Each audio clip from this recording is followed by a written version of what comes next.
কেন্দ্রের বিজেপি সরকারের বিভিন্ন নীতি ও সিদ্ধান্তের প্রতিবাদে রবিবার কাঞ্চনপুর ব্লক কংগ্রেসের উদ্যোগে বাজার পরিক্রমা ও পথসভার আয়োজন করা হয়। দলীয় পতাকা ও ব্যানার হাতে বিপুল সংখ্যক নেতা কর্মী ও সমর্থক কাঞ্চনপুর বাজার এলাকায় পরিক্রমায় অংশ নেন। পরবর্তীতে সানরাইজ মার্কেটের সামনে অনুষ্ঠিত পথসভায় কংগ্রেস নেতারা কেন্দ্রীয় সরকারের বিভিন্ন নীতির সমালোচনা করেন।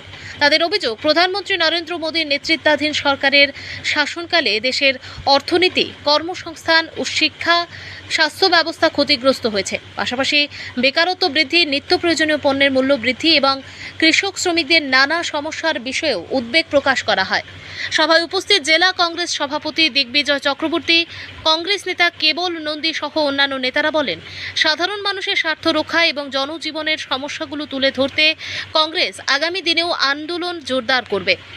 কেন্দ্রের জনবিরোধী নীতির বিরুদ্ধে ঐক্যবদ্ধভাবে আন্দোলন চালিয়ে যাওয়ায় অঙ্গীকারও ব্যক্ত করেন তারা। কাঞ্চনপুর প্রতিনিধির রিপোর্ট, প্রতিদিন ত্রিপুরা। বাংলাদেশের সাধারণ মানুষের সঙ্গে যে প্রতিশ্রুতি খেলাপ করেছেন, বেকার, শ্রমিক, কৃষকদের উনি যে প্রতারণা করেছেন তার খতিয়ান আপনাদের সামনে তুলে ধরার চেষ্টা। 12 বছর আগে 2014 সালে ভারতবর্ষের স্বৈরাচারী প্রধানমন্ত্রী নরেন্দ্র মোদী ভারতবর্ষের মানুষের কাছে স্বপ্ন ফিরে দিয়ে ভারতবর্ষের গদিতে আসীন হয়েছিলেন।